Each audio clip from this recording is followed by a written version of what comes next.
할렐루야. 송구영신 예배에 나오신 사랑하는 성도님들 만나서 반갑습니다. 이 시간 우리가 2020년을 마무리하면서 또 2021년 새해 부푼 꿈을 안고 우리 하나님 앞에 예배드리는 그런 귀한 시간을 갖겠습니다. 타종과 함께 묵도하심으로 송구영신 예배를 우리 하나님 앞에 올려드립니다.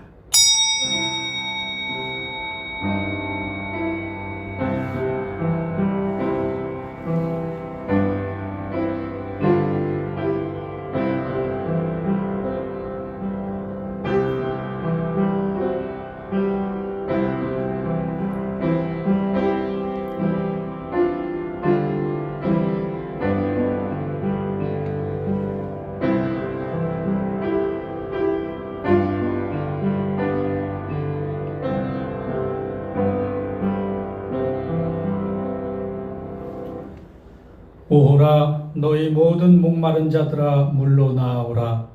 돈 없는 자도 오라. 너희는 와서 사 먹되 돈 없이 값 없이 와서 포도주와 젖을 사라. 너희가 어찌하여 양식이 아닌 것을 위하여 은을 달아주며 배부르게 하지 못할 것을 위하여 수고하느냐. 내게 듣고 들을지어다. 그리하면 너희가 좋은 것을 먹을 것이며 너희 자신들이 기름진 것으로 즐거움을 얻으리라. 사랑과 은혜가 충만하신 하나님 아버지, 2020년도가 저물어가는 마지막 이 시간 안타까운 심정으로 주님 앞에 서 있습니다.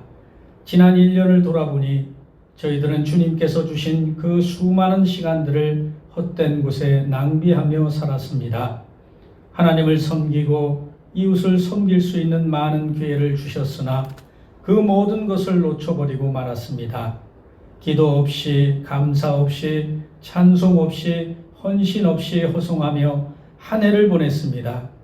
사랑의 주님, 이 시간 회개하오니 열매 없는 무화과 같은 저희들을 용납하여 주시고 2021년 새해에는 죄와 허물이 없이 오직 하나님을 기쁘시게 하는 삶을 살기를 원하오니 도와주시옵소서.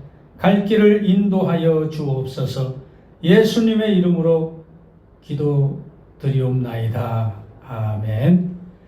다 함께 사도신경으로 우리의 신앙을 고백합니다. 나는 전능하신 아버지 하나님 천지의 창조주를 믿습니다. 나는 그의 유일하신 아들 우리 주 예수 그리스도를 믿습니다.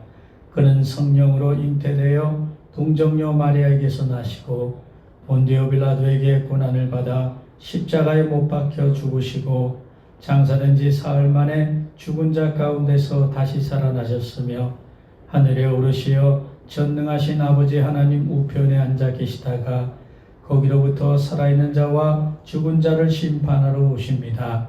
나는 성령을 믿으며 거룩한 공교회와 성도의 교제와 죄를 용서받는 것과 몸의 부활과 영생을 믿습니다. 아멘. 찬송가 550장 우리 하나님께 찬양 올려드리겠습니다. 550장입니다.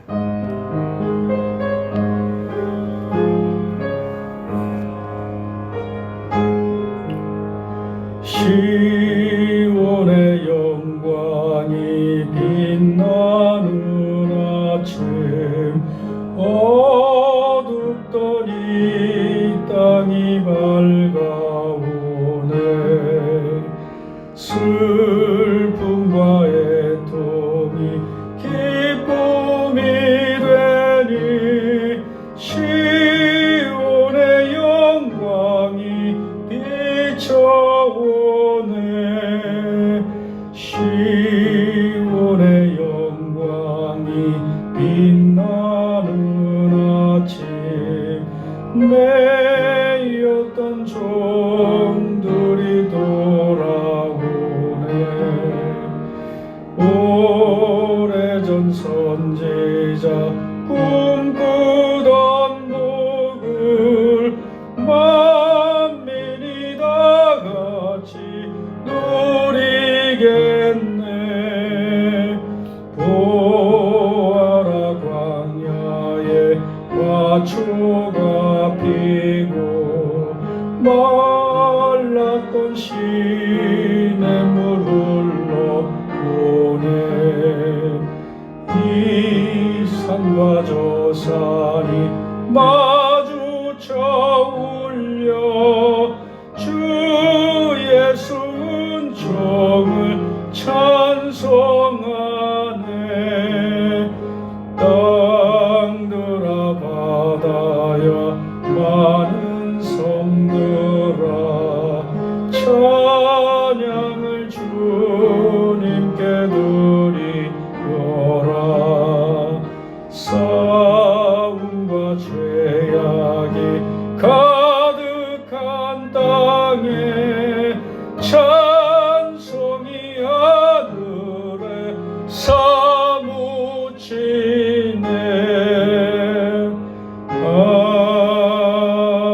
아멘. 할렐루야. 오늘 하나님께서 이 송구영신 예배 주시는 말씀 창세기 12장 1절에서 4절까지 말씀입니다. 구약성경 15페이지에 나와 있습니다.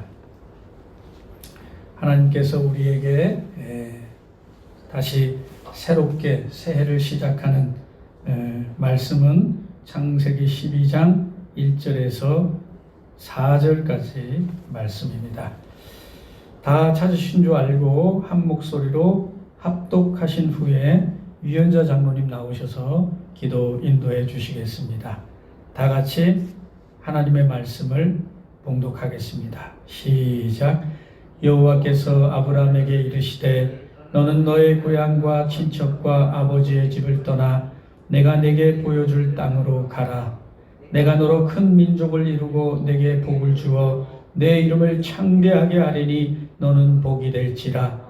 너를 축복하는 자에게는 내가 복을 내리고 너를 저주하는 자에게는 내가 저주하리니 땅에 보는 족속이 너로 말미암아 복을 얻을 것이라 하신지라. 이에 아브라함이 여호와의 말씀을 따라갔고 롯도 그와 함께 갔으며 아브라함이 하란을 떠날 때 75세였더라. 아멘. 유연자 장로님 나오셔서 기도 인도해 주시겠습니다.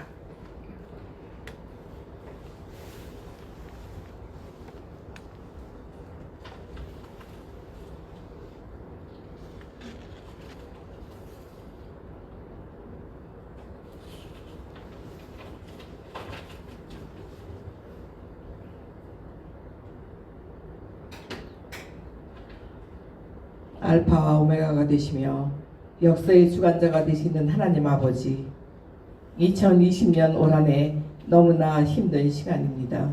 그러나 그 또한 지나갈 것이고 몇 시간 후면 새해 모두가 고대하는 대망의 2021년이 다가오고 있습니다. 이 시간 이렇게라도 예배드리게 하시는 하나님의 사랑과 은혜에 무한 감사드립니다. 지난 1일부터 시작한 코로나, 여름의 긴 장마와 폭우로 큰 고통에 빠졌던 많은 사람들, 계속 지금까지도 점점 더 코로나 환자가 하루 1000명이 넘어가면서 사람이 사람을 못 만나게 되고 모든 현실이 중단된 현실, 그로 인해 이 나라 경제가 마비되어 가며 소상인들, 직장을 잃은 가장들, 환자들, 그들을 간호하며 보살피는 많은 의료진들의 고통, 아버지 아시지요? 사랑의 하나님 아버지, 이제 그만 정말 이 코로나가 소멸되게 하여 주시옵소서. 올해로 지금의 현실에서 회복되어 새해인 정상으로 돌아가게 도와주옵소서.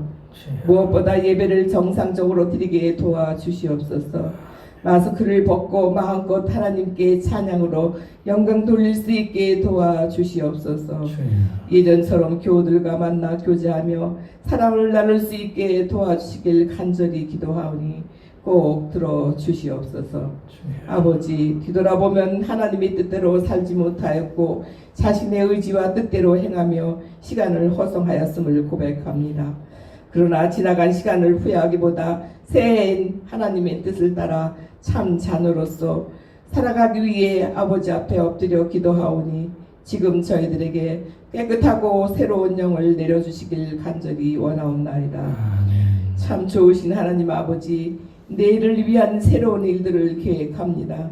이제 진심으로 주님께 충성하며 나아가게 하옵소서. 성도들의 가정에도 계획하는 모든 것들이 하나님 안에서 이루어 주시고 몸도 마음도 아픔이 없게 하여 주시길 간절히 기도합니다. 성령 충만, 사랑 충만, 믿음 충만한 삶을 사는 저희 모두가 되게 하여 주시옵소서.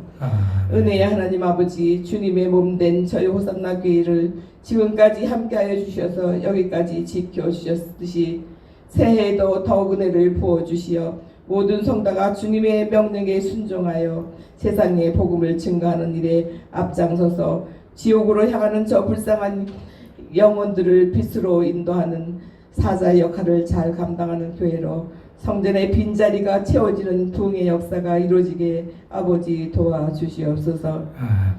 아버지, 이 나라 이 민족을 긍휼히 여겨 주시옵소서. 저희 나라를 버리지 마옵소서. 정치적으로 혼란한 정국, 지금까지 지켜온 자유민주주의 대한민국을 지켜주시길 간절히 기도하오니 들어주시옵소서. 특별히 우리 교회를 기도로 말씀으로 열심을 다하여 이끌어 가시는 주의 종 우리 목사님께 풍성한 은혜를 내려 주시옵고 영육간의 강건함으로 채워주시기를, 또한 같은 은혜로 부목사님 가정에도 우리 교회 사역자분들의 가정에도 목사님의 가정에도 내려주시길 간절히 원합니다. 아버지, 새해 문을 몇 시간 후 힘차게 열 것입니다. 마음의 문도 크게 열어주시고 묵은 생각과 교만함과 불신앙을 털어버리게 도와주시옵소서. 새해는 새 희망으로, 새 계획과 새 각오로, 새 기쁨으로 충만하여 주님께 새 노래로 마음껏 새 찬양을 원없이 올려드리길 간절히 원합니다. 무근해와 제약을 벗어버리게 하시고 새해엔 새 사람들에게 지켜주시고 참아주시며 기다려주시는 좋으신 우리 주 예수님 이름 받들어 감사기도 드리옵나이다. 아멘.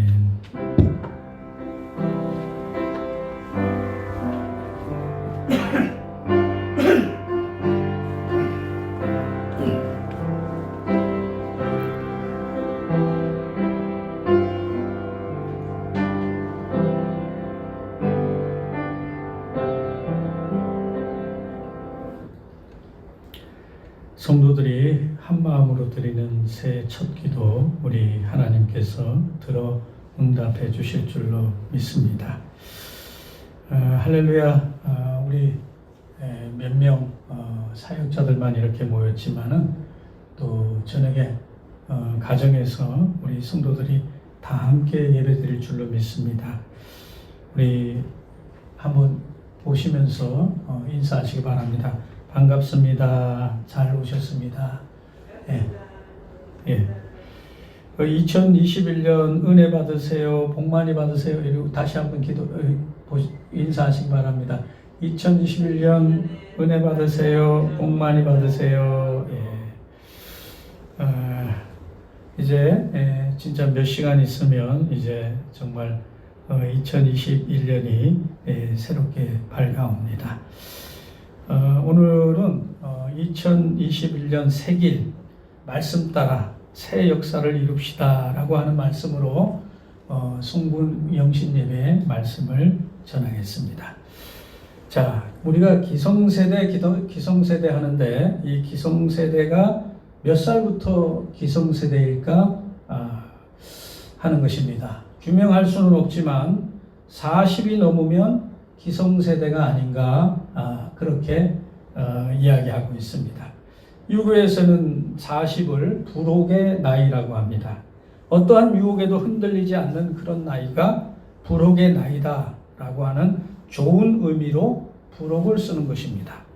불혹이 또 네거티브하게 생각하면 무엇이겠습니까?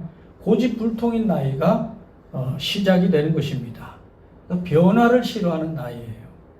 누가 뭐라고 해도 자기 습관과 자기 생활 패턴을 바꾸지 않는 그런 나이가 40부터 시작이 됩니다. 그래서 40 이후의 얼굴은 자기가 책임져야 한다는 그런 말이 있습니다. 기성세대에 들어서고 나이를 점점 먹어갈수록 불안이 쌓이고 근심이 생기는 것이 뭐냐 하면 세상이 너무 빨리 변하는 것입니다. 세상이 빨리 변합니다. 그리고 빨리 변하는 이 세상에 내가 대처하지 못하는 것입니다. 몸이 자꾸 느려지고 행동은 자꾸 불편해지는데 세상은 자꾸 빨리 변해요. 더 빨리 변해요. 거기에 대처할 능력이 점점 없어지는 거예요. 그래서 혼란이 점점 가중되는 그런 삶으로 살아가고 있는 것입니다. 물질 문명이 급속도로 변합니다. 우리의 삶의 가치관이 엄청나게 변합니다. 옛날에는 우리가 처녀총각 때는 그저 나이가 들면 결혼을 해야 되는 줄로만 그렇게 알았습니다. 결혼해야 당연한 것입니다. 그런데 요즘 젊은이들에게 물어봤더니 43%가 결혼을 꼭 해야 하나? 먹고 살 게 있는데 남자한테 기댈 이유가 전혀 없다는 것입니다. 내 생활이 편한데 여자를 데리고 오면 귀찮다, 이런 것입니다. 결혼을 꼭 해야 하나? 이렇게 변했습니다. 그래서 혼자 사는 가구의 수가 엄청나게 늘어나서 50%가 이미 넘어버렸습니다. 이런 사회에 우리가 살아가고 있는 것입니다. 또 물질 문명이 얼마나 빨리 변합니까? 여러분들이 다 스마트폰을 다 가지고 있어요. 그것이 불과 40년 전에 시작이 되었어요. 최초의 휴대폰이라는 것이 모토로라에서 시작이 됩니다. 1973년에 마틴 루퍼라는 사람이 이 휴대폰을 발명했어요. 그래서 최초로 무선으로 통화가 된 것이에요. 그때 메모리가 전화번호가 한 30개 정도 저장되는 휴대폰이 최초의 휴대폰이었습니다. 그리고 30분간 연속 통화를 할 수 있다라고 그때 자랑했습니다. 그런데 그 길이가 마치 33cm나 되고 무게가 1kg이 되었어요. 그래서 일명 벽돌폰, 이렇게 불렀습니다. 그러니까 벽돌 들고 통화하는 거하고 같죠. 그런데 벽돌보다 더 커요. 그런데 그 이후에 40년 동안에 급속도로 변해서 이제는 10년 안에 어떤 것이 나올지를 모르는 것입니다. 아마도 칩이 머리로 들어간답니다. 머리로 여기로 들어가서 사람과 컴퓨터가 하나가 되어서 어떤 괴물이 나올지도 모르고 또 자동차도 운전자 없이 알아서 그냥 가는 그런 세상이 온다는 거예요. 또 로봇이 나와서 비서처럼 일을 하고, 아무튼 앞으로 여러분 20년만 더 살아보시기 바랍니다. 세상이 이렇게 빨리 변하는데 어떻게 대처해야 될지 우리가 모르는 것입니다. 이것이 바로 기성세대의 현재의 고민인 것입니다. 지금도 컴퓨터로 일을 못하는 목사님이 계시는데 컴퓨터 배우셔야죠. 제가 이렇게 말씀을 드렸더니 지금 배워서 묘해 이러시면서 손으로 쓰시더라고요. 사실 손으로 할 것은 다 하지만 그러나 낙오자가 되지 않을까라고 하는 그런 두려움이 또 기성세대에는 있는 거예요. 컴퓨터를 모르니까.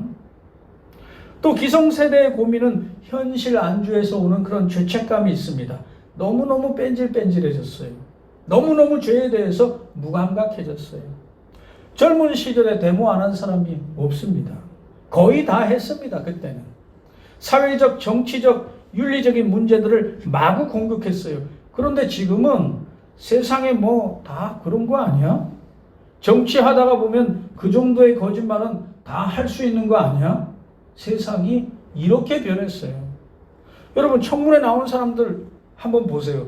지금까지 비리 없는 사람 한 사람이라도 있었습니까? 전부 다 윤리적으로, 도덕적으로, 삶 자체가 엉망진창인 사람들이 지금 지도자인네 하고 그러고, 세상을 끌고 가고 있는 거 아니에요? 그러면서 거기에서 파생되는 이야기들이 뭡니까? 굉장히 이건 무시무시한 이야기입니다. 기독교에 완전히 반대되는 이야기입니다. 과정이 어떻든 그 사람 일 많이 하지 않았어? 그리고 세상을 성경대로만 살 수 있나? 고지고대로 이렇게 살 수 있나? 이렇게 되어버렸다는 것입니다. 윤리와 도덕이 애매모호한, 그렇게 해서, 거기에, 하나님의, 그런, 윤리와 도덕, 그런 것들은 이미 꿈도 못 꾸는 그런 세상으로 지금 가는 거예요. 그래서 죄를 지으면서도 죄라고 하지 않아요. 거짓말하면서도 거짓말을 죄라고 여기지 않고 있어요. 오히려 반대로 그걸 지적하는 사람들을 공격하는 것입니다. 프레임을 씌워가지고. 또 신앙적인 기성세대에 들어서면 신앙적으로 죄에 무감각해집니다. 여러분 솔직하게 언제 정말 우리가 참신하게 믿었습니까? 언제 거짓말 안 했습니까? 언제 정말 죄에 대해서 조그마한 그런 죄라도 우리의 양심에 걸렸던 그런 시절이 언제 있었습니까? 가만히 생각해 보면 우리가 처음 믿을 때, 처음 주님을 만났을 때입니다. 눈물 콧물 흘리면서 주님 앞에 나갔을 그 처음 그때가 정말 순수했어요. 지금은 어떻습니까? 마구 거짓말합니다. 교회 안에서도 거짓말하고 또 노예 총회에 가보면 이건 뭐 가관도 아니에요. 죄에 대한 가책이 없어요. 양심에 대한 가책이 없어요. 여기에 대한 두려움도 있어요. 기성세대는. 또 기성세대는 기득권 포기에 대한 두려움이 있습니다. 가졌어요. 누리고 있습니다. 이것을 내놓기가 싫은 거예요. 거기에 변화가 없는 거예요. 이제는 권위주의가 통하지 않는 그런 시대입니다. 위아래가 없는 시대를 우리가 살고 있습니다. 나이로 누르는 것 그런 거는 통하지 않아요. 이제는 실력의 사회인 것입니다. 어른의 말이 논리에 맞지 않으면 젊은이가 반박하는 시대입니다. 그것을 말대꾸라고 여기면 안 되는 시대를 우리가 지금 살고 있습니다. 또 극히 이기적입니다. 부모와 자식 간에도 이기적이에요. 자기 먼저 챙기고 그 다음에 생각해요. 우리가 생각할 땐 이해가 안 되는, 우리가 배웠을 때는 이해가 안 되는 거죠. 저도 기성세대 축에 들어가니까. 그래서요, 세상이 얼마나 이상하게 됐냐면 부모가 자식을 죽이고 자식이 부모를 죽이는 것이 그 막 신문에 이런데 계속해서 나오는 거예요. 부지기수로 지금 많이 나오고 있지 않습니까? 세상에서 가르쳐주는 이런 윤리가 뭐겠습니까? 남에게 피해를 주지 않고 나도 남에게 절대로 피해를 당하지 않고 그렇게 살라는 게 바로 세상이 가르쳐주는 윤리예요. 그러나 여러분 세상은 자꾸 변할 것입니다. 그리고 변화하는 세상 속에 교회가 있을 것입니다. 그러나 교회가 변화하는 세상 속에 또 교회가 변하지 않는다면 교회는 또 도태되고 말 것이고 세상의 애물단지가 되고 말 것입니다. 그 옛날 그대로 아무런 변화 없이 그냥 모이고 그냥 헝근겁고 끼리끼리 편가르고 싸우고 자리다툼하고 거짓말하고 권위를 내세우고 교회가 위선을 부린다면 교회는 도태되고 말 것입니다. 이대로 한국교회가 얼마나 버티겠습니까? 계속해서 지탄받고 있잖아요. 이대로 노회가 언제까지 버티겠습니까? 이대로 각 교단의 총회는 언제까지 갈 수가 있겠느냐 하는 거죠. 세상은 변하고 있는데 교회가 그대로 있다면 하나님의 뜻을 제대로 이루지 못할 것입니다. 그러므로 우리는 교회가 변화돼야 할 것입니다. 그런데 교회가 변화되는 일이 무엇이겠습니까? 내가 변하는 것입니다. 내가. 왜 그렇습니까? 내가 바로 교회이기 때문에. 여러분 사람이 교회입니까? 이 건물이 교회이겠습니까? 여러분 자신이 교회인 줄 믿으시길 바랍니다. 내가 변할 때 교회도 변하는 것입니다. 오늘 본문의 아브라함은 기성세대입니다. 돈이 많습니다. 갈대아 우르에서 기반이 아주 단단하게 잡혔어요. 하란에서. 그는 고향에서 자기들의 측근들이 있어요. 명예도 있습니다. 부러울 것이 없어요. 자, 이 아브라함에게 하나님께서 말씀하십니다. 너에게 복을 주겠다. 내 후손도 복을 누릴 것이다. 너로 인하여 모든 인류가 모든 민족과 족속이 복을 받을 것이다. 아니 이미 충분히 복을 누리고 있는데 무슨 복을 또 주겠다는 것입니까? 아브라함은 이미 복을 누리고 있어요. 그런데 하나님은 그런 복 말고 이렇게 유한하고 육신적인 그런 거 말고 영원한 복, 새로운 복, 복의 근원으로 너를 만들겠다고 말씀하고 있는 것입니다. 거기에 아브라함이 선택을 받은 거예요. 이건 불가항력적인 은혜예요. 여러분 세상에서 우리가 밥 먹고 살 수 있어요. 밥 못 먹고 사는 사람 있습니까 지금? 굶어 죽었다는 사람? 어쩌다 드물게 나오죠.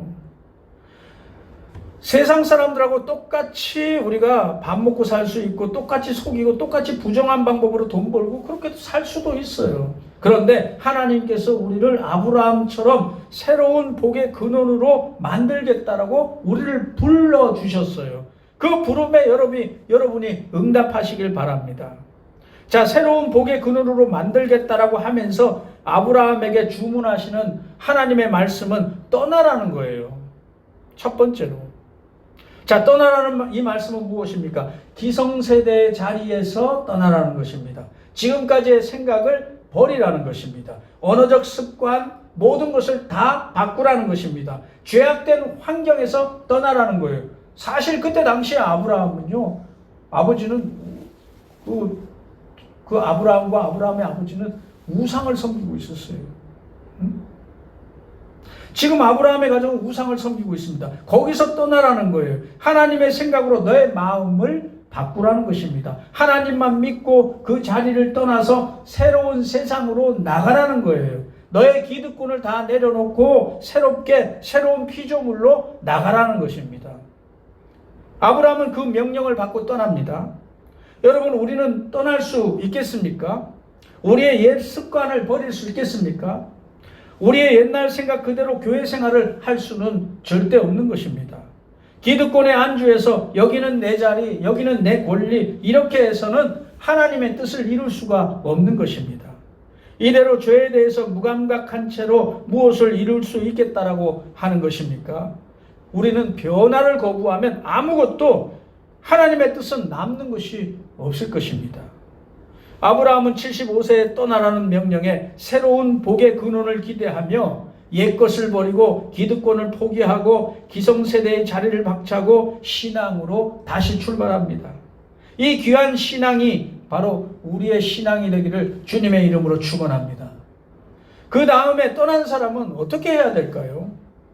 하나님의 약속의 말씀을 믿고 인내해야 된다고 오늘 성경은 가르쳐주고 있습니다. 2절 3절의 축복을 보니까 너는 복의 근원이 될 것이다. 너는 큰 민족을 이루게 할 것이다. 내 이름이 창대하게 될 것이다.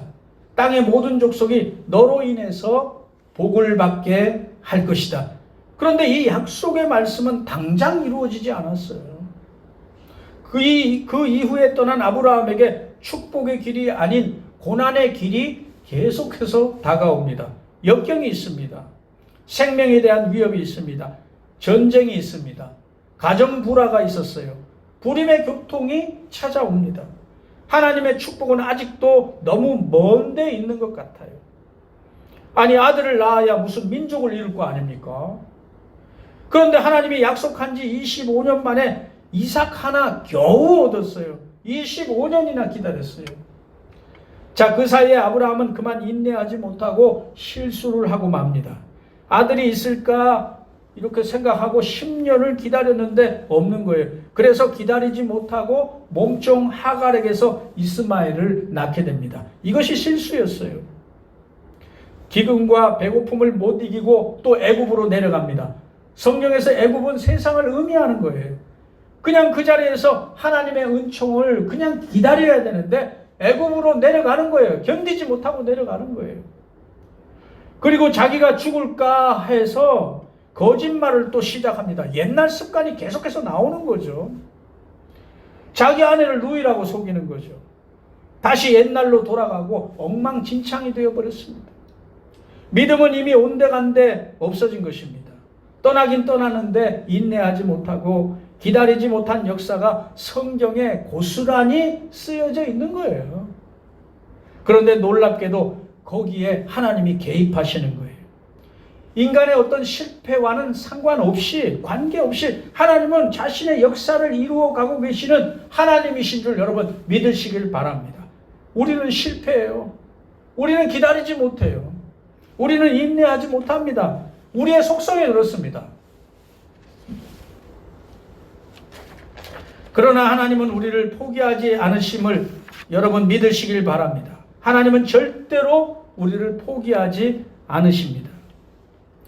하나님은 우리의 실수투성이신 이 모습 그대로 하나님은 그냥 사용하시는 줄 믿으시길 바랍니다. 아브라함을 포기하지 않으셨어요. 아브라함이 실수한 그대로 하나님의 역사는 계속되고 있어요. 아브라함은 조급했습니다. 아브라함은 기다리지 못했습니다. 하나님이 축복이 와야 되는데 왜 이렇게 더디 오나?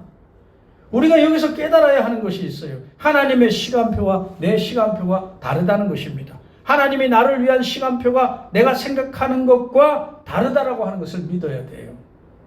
나를 향한 하나님의 뜻과 계획과 경륜은 반드시 이루어지지만 내가 원하는 시간에 오는 것이 아니라는 것을 우리는 성경을 보고 깨달아야 합니다. 그러므로 인내하는 것이 믿음인 것입니다. 하나님의 시간표에 나를 맞추어 사는 것이 신앙생활인 거예요. 내 뜻대로 안 되는 것 같지만 하나님은 지금도 내 인생을 만들어 가고 계시다. 이렇게 여러분들 믿어야 될 것입니다. 내가 원하는 대로 안 되지만 우리 가정을 위한 뜻을, 내가 기도하고 있는 이 모든 뜻을 계속 우리 하나님께서 실행하고 계심을 믿으시길 바랍니다. 내 자식이 내 마음대로 안 되는 것 같지만 그 자식을 향한 하나님의 계획과 경륜은 계속해서 진행 중에 있음을 믿으시길 바랍니다. 나는 다 틀렸다고 생각하는데 하나님은 이제 시작이라고 말씀하십니다. 출애굽기를 보면 모세가 민족을 구원하고 싶었어요. 그래서 힘으로, 완력으로 어떻게 하다가 사람을 죽여버렸어요. 그렇게 실패하고 말았습니다. 그 다음에 광야로 내쫓기고 40년 동안 광야에서 그냥 고독한 어떤 한 사람이 늙어가는 것입니다. 나이가 80입니다. 거기서 모세의 생각에 이제는 다 끝났다. 바로 그때 하나님은 이제 시작이라고 말씀하시잖아요. 이제 시작이다. 출애굽 내가 너한테 맡기겠다. 떠나라고 말씀하십니다. 다 틀렸다라고 생각하는 그 생각에서 떠나라는 거예요. 그 생각에서. 나는 늙었다라고 하는 그 생각에서 떠나라는 거예요. 나는 무기력하고 아무것도 할 수 없다라고 하는 그 생각에서 떠나라는 거예요.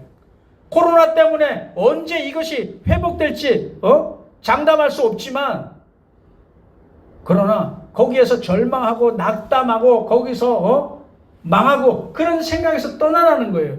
나를 믿고 새 역사를 시작하라. 그 말씀을 우리에게 전해주고 있는 것입니다. 너의 실패까지도 용납하면서 내가 너를 사용하겠다라고 하시는 그 하나님의 음성을 모세는 들었어요. 우리도 이 음성을 들어야 할 줄로 믿습니다. 나는 조급한데 하나님은 여유가 만만해요. 왜 그렇습니까? 하나님의 시간표가 전혀 다르기 때문이에요. 여러분, 믿음은 약속을 기다리는 것입니다. 여러분, 엘리야의 예를 들어볼까요? 비가 와야 돼요. 3년 반 동안 비가 오지 않았어요. 비가 와야 사는 거예요. 그런데 기도하는데도 비가 안 옵니다.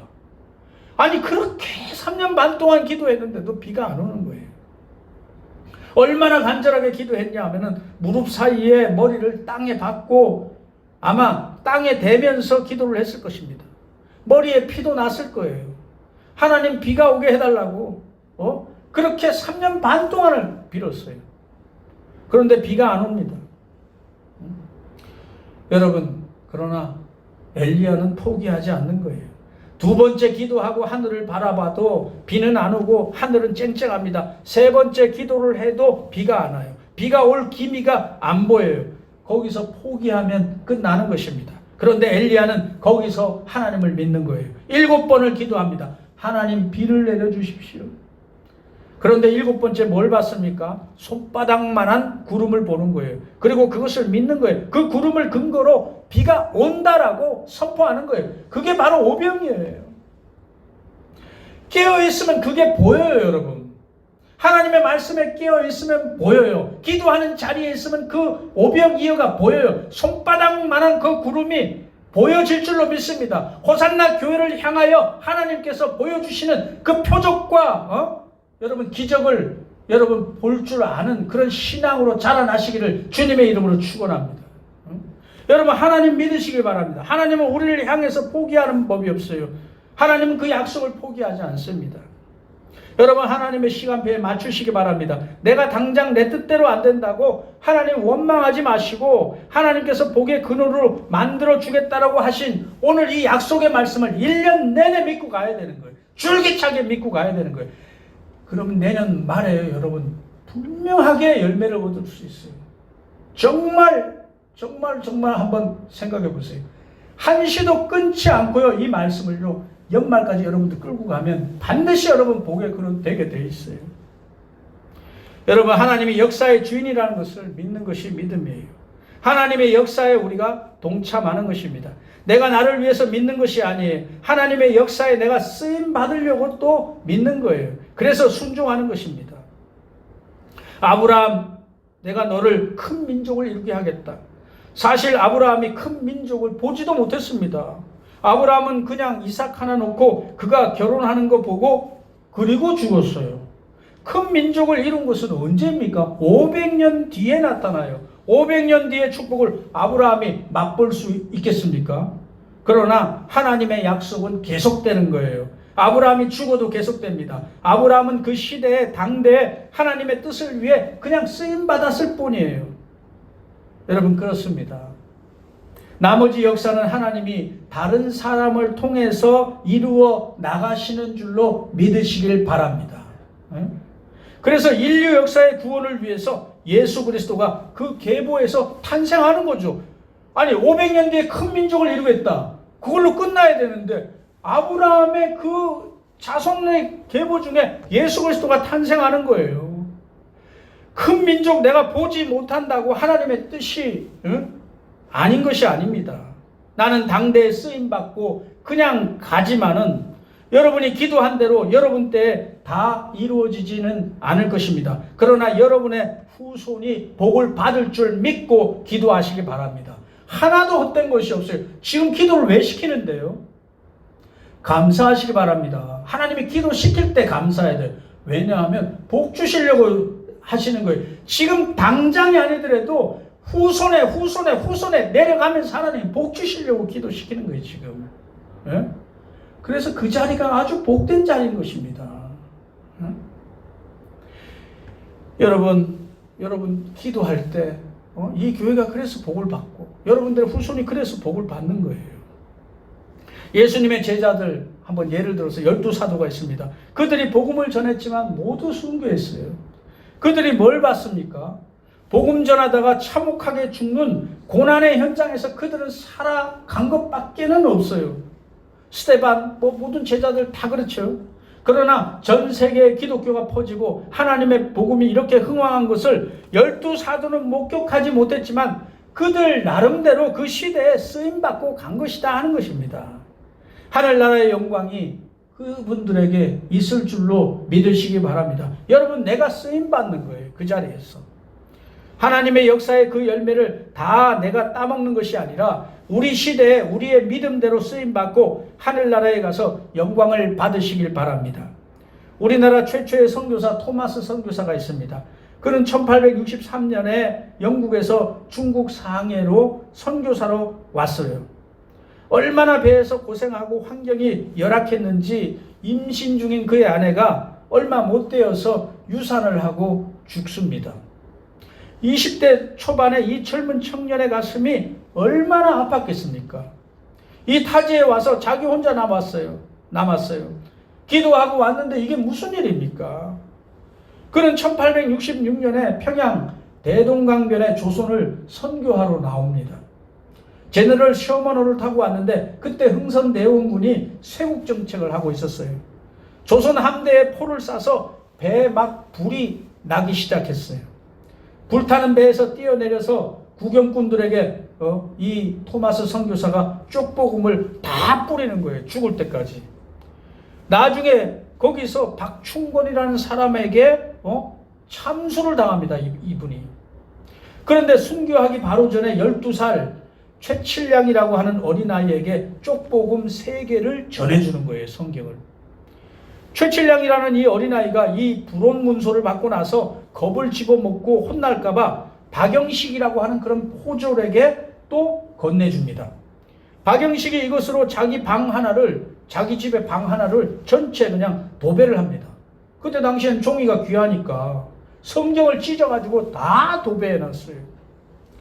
훗날 최칠량이 커가지고요, 이 박영식의 집에 여관처럼 그렇게 머무는데 그 방에 성경으로 도배한 그 방에 머물게 되었어요. 그리고 마페 선교사가 중국에서 선교하러 왔는데 이 박영식의 집에 머물게 되었습니다. 거기서 최철량이 예수님을 믿게 됩니다. 그리고 박영식도 예수님을 믿게 되는 거예요. 그곳이 그 방이요. 그 성경을 찢어가지고 도배했던 그 방이 교회당이 되었어요. 이곳이 바로 최초의 평양의 널다리골 교회입니다. 그 널다리골 교회가 점점점 부흥하는데 토마스 선교사의 목을 내리친 박충권이 아침마다 종소리가 들리는데요. 괴로워서 그 귀에 들리는데 견딜 수가 없는 거예요. 마페 선교사를 찾아와가지고 그래서 예수님을 믿었습니다. 그리고 바로 영수가 되어서 지금으로 따지면 목사죠. 그도 복음을 전하게 되었다 하는 것입니다. 이후에 이 널다리골 교회가 부흥해서 1907년에 평양 대부흥운동을 일으킨 장대현 교회가 바로 이 널다리골 교회인 것입니다. 여러분, 토마스 선교사는 아무 열매도 없이 아무것도 못 보고 가족들 다 잃고 자기 자신도 죽었어요. 젊은 나이에. 그러나 그의 순교의 열매가 우리가 예수님을 믿게 된 근원이 된 줄로 저는 믿습니다. 하나님의 역사는 이렇게 계속되는 것이고 거기서 나는 쓰임받는 것입니다. 영광은 또 하늘나라에 쌓이는 줄로 믿습니다. 하늘나라의 복은 다를 것이라고 저는 좀 역사를 생각해 보면서 곰곰이 생각해 봅니다. 그리고 내가 왜 이런 축복을 받고 사나? 지금 현재 이 대한민국에 이 나라가 왜 이런 축복을 받고 사나? 하나님이 왜 우리에게 이런 복을 주시나? 코로나와 상관없이 가만히 보면 우리나라가 얼마나 복을 많이 받았어요. 모든 면에서. 또 한편으로 가만히 생각해보면 우리가 하나님 앞에 잘난 것이 없고 하나님 앞에 잘한 것이 없습니다. 내가 다른 사람보다 특별히 하나님 앞에 충성한 것도 없어요. 그런데 하나님은 내 삶을 통해서 왜 복을 주시나 봤더니 그 순교자들의 피값으로 그렇게밖에는 생각이 안 되는 거예요. 그 순교자의 피값을 보상하시려고 하나님은 우리에게 복을 내려주시는 줄로 믿습니다. 예수님의 희생으로 모든 온 세상 사람들이 구원받게 되었잖아요. 믿기만 하면. 여러분, 하나님은 공짜가 없습니다. 내가 충성하면 내 후손이 복 받을 줄로 믿으시길 바랍니다. 내가 주님 앞에 정직하게 하나님의 뜻을 이루면 우리 교회가 복을 받게 될 줄로 믿으시길 바랍니다. 교회를 향한 수고와 헌신, 이 모든 것들이 다 하나님 앞에 상급이 되어 반드시 하나님은 복을 주실 줄로 믿으시길 바랍니다. 우리는 하나님의 역사에 내 시대에 쓰임받을 뿐입니다. 그것으로 감사하고 그것으로 충성하시기 바랍니다. 여러분, 하나님을 향한 사랑과 수고와 헌신을 통해서 여러분들의 후손들이 2021년도에 하나님의 그 복의 근원 되기를 주님의 이름으로 축원합니다. 또 우리 교회가 축복을 누릴 수 있게 되기를 바랍니다. 기도하겠습니다. 생명의 근원 되시는 여호와 하나님 아버지, 이 한 해의 마지막 시간을 보내면서 그동안 베풀어 주신 온갖 자비와 은혜를 감사드립니다.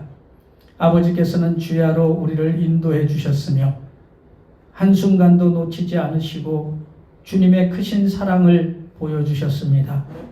우리를 십자가 보혈로 용서해 주셨을 뿐만 아니라 믿음을 주시어 날로 한 걸음씩 성장시켜 주심에 감사드립니다. 주님의 법도를 세우시고 사랑 안에서 서로 화목한 아름다운 교회로 세워주셨음에 진심으로 감사드립니다. 코로나로 인하여 일상이 깨어지는 어려운 상황 속에서 우리는 미력 하나마 하나님과 영적인 교제를 위하여 기도하기에 힘썼습니다.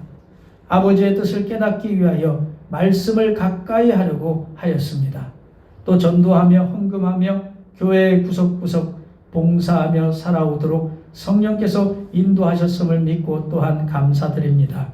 우리의 몸과 마음과 정성을 들였던 오병이어의 이 작은 드림 위에 아버지께서는 더 많은 것으로 채워주셨음을 감사드립니다. 아버지 하나님, 내 이웃을 내 몸과 같이 사랑하라고 하신 말씀을 잘 실천하지 못했음을 고백합니다. 우리 가정, 우리 교회, 우리 성도만을 생각했습니다. 용서하여 주시고 우리의 관심이 이제 이웃을 향하게 하옵소서. 진정 주님의 사랑으로 베풀며 살아가게 하옵소서. 하나님 아버지, 주님의 그 사랑과 은총은 이제 새해에도 변함이 없을 줄로 믿습니다. 우리를 변함없이 빛과 진리 가운데로 인도하여 주옵소서. 다가오는 2021년 새해에도 신실한 마음으로 하는 일마다 주께 기쁨을 드리는 우리 모두가 될 수 있도록 도와주시옵소서. 오늘 말씀 그대로 우리 호산나 교회가 아버지의 긍휼의 심장으로 나온 사랑하는 성도들이 아브라함처럼 복의 근원 되게 하여 주시고 또 주님 뜻하신 선한 길, 좋은 길로 인도해 가실 줄 믿습니다. 말씀 그대로 이루어 주소서. 우리가 주님의 말씀 안에서 기도하며 주님의 세우신 뜻을 이루어 갈 수 있도록 성령 충만하여 인도하여 주시옵소서. 우리 주 예수 그리스도의 이름 받들어 간절히 기도드리옵나이다. 아멘. 할렐루야. 이 시간은 봉헌하는 시간을 갖도록 하겠습니다.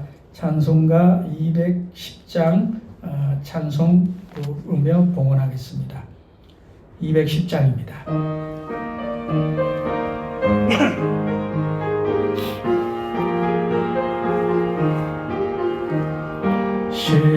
시온성과 같은 교회 그의 영광 한없다.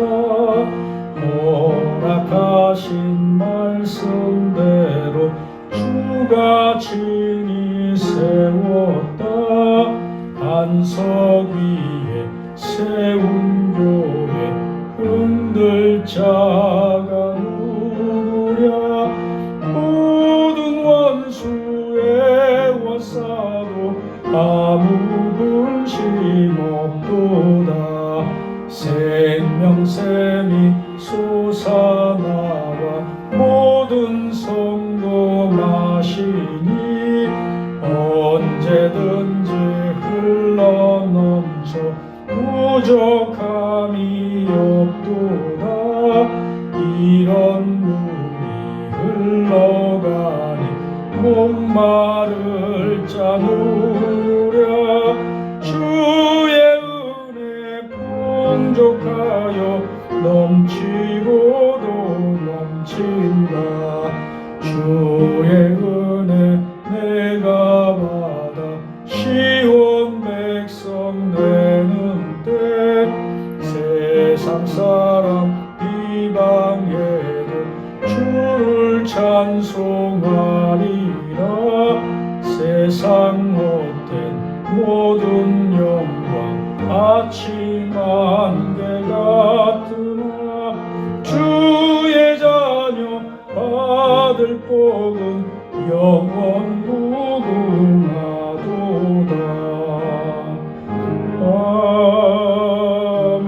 아멘. 하나님 아버지, 은혜를 감사합니다. 오늘 귀하고 복된 말씀 주셔서 감사드립니다. 내가 너와 함께 하겠다. 내가 너와 어디든지 동행하겠다. 내가 너에게 복을 베풀어 주겠다.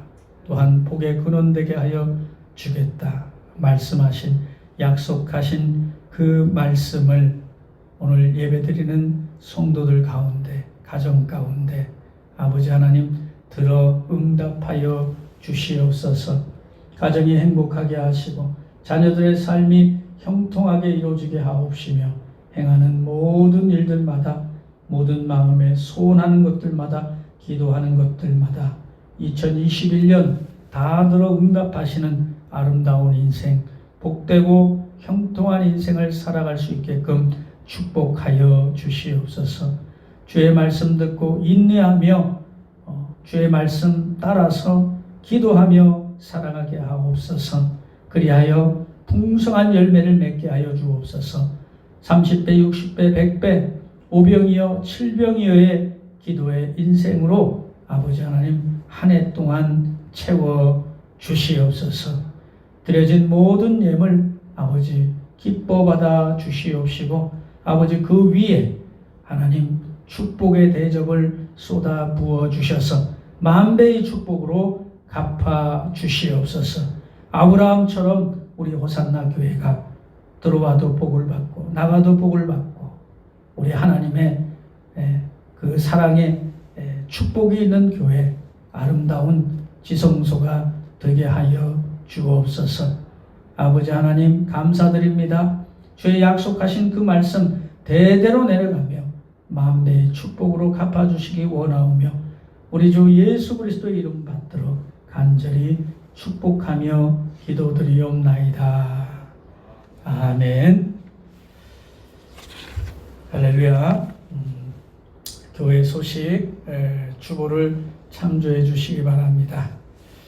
오늘 송구영신 예배의 자리로 인도하신 하나님께 감사드리고 함께 참여하는 성도님들은 주님의 이름으로 축복합니다. 사회적 거리두기 2.5단계가 강화되어서 5인 이상 집합 금지 명령이 내려와져 있습니다. 식사 모임을 이렇게 할 수 없고 또한 가정에서도 그 친지들이 모여서 이렇게 여러 가족들이 모이는 것도 좀 위험할 수 있다, 그런 생각도 듭니다. 매일 1000명 이상씩 지금 확진자가 쏟아지고 있어서 누가 지금 그 코로나 바이러스 양성자인지 알 수가 없어요. 또 거기다가 영국발 변이 바이러스가 지금 뭐 일본이나 우리나라도 발견됐죠. 또 미국도 그렇고. 그래서 지금 굉장히 힘든 어려운 시기를 지금 보내고 있는데, 그래도 그나마 다행인 것이 이제 백신이 나오고 얼마 안 있으면 이제 또 정상적인 생활을 할 수 있다라고 하는 그런 기대감이 있습니다. 우리가 그때까지만이라도 교회에서 지금 예배는 드리지 못하지만 우리의 신앙이, 우리의 믿음이 가슴 속에 살아있지 않습니까? 가정에서 예배 드리면서 또 사랑하는 주님 주신 그런 몸된 교회를 위해서 여러분 기도하시고 또 가족들 위해서 기도하시고 그렇게 인내하면서 우리가 이 말씀을 이루어 나가는 그런 2021년도 신년 연초가 되기를 바랍니다. 오늘 그 저녁에 지금은 이제 11시 우리가 사역자들이 나와서 예배 녹음을 위해서 지금은 예배 드리지만은 11시에 가족들과 함께 저녁에 9시에 가족들과 함께 일제히 예배를 드리면 좋겠어요. 밤 12시에 뭐 맞춰서 드리는 그런 분들도 있겠지만은 우리가 너무 또 늦은 시간이고 그래서 일찍 예배를 드렸으면 좋겠습니다. 꼭 그렇게 하지 않고 예전처럼 11시 30분에 예배를 시작해도 되겠습니다. 그리고 이제 그 한 해에 매년 뽑는 그 말씀 카드는 제가 사놓기는 다 사놨는데 나중에 이제 우리가 대면 예배를 드릴 때 그때 가져가시기 바랍니다. 꼭 필요하신 분은 저한테 제가 교회에 있을 때 찾아와서 꼭 뽑아서 가져가시면 좋겠습니다. 저녁 7시에 오늘 이 시간 녹음한 설교 파일은 올려드리도록 하겠습니다. 다음 주일 1월 3일 첫 주일 예배도 비대면 예배로 가정 예배로 그렇게 드리도록 하겠습니다. 할렐루야. 이제 새해 새길 우리 하나님께서 새 역사를 이루실 줄을 굳건하게 믿고 그렇게 오늘 힘있게 출발하는 성도님들 되시길 바랍니다. 이제 찬송가 552장 부르신 후에 축도로 예배를 마치도록 하겠습니다. 찬송가 552장입니다.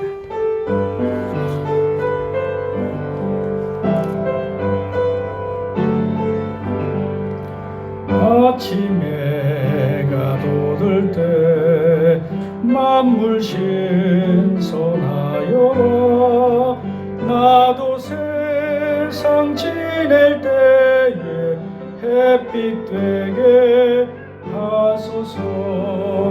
주여 나를 도우사 세월 어송한 고소 어두운 세상 지낼 때 되게 하소서. 새로운 광음을 보람 있게 지내고 주의 일을 행할 때 햇빛 되게 하소서.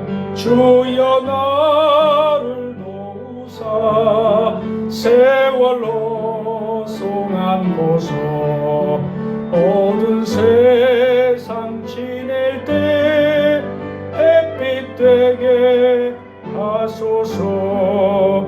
한 번 가면 안 오는 빠른 광음 지날 때 귀한 시간 맞춰서 햇빛 되게 하소서.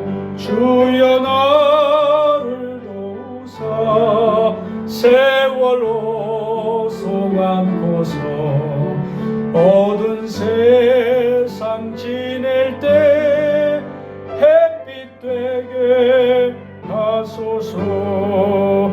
밤낮 주를 위하여 몸과 마음을 드리고 주의 사랑 나타내 햇빛 되게 하소서.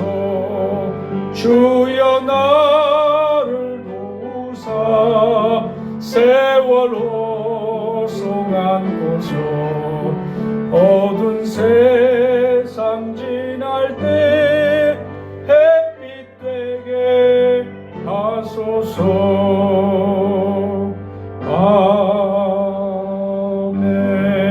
아멘.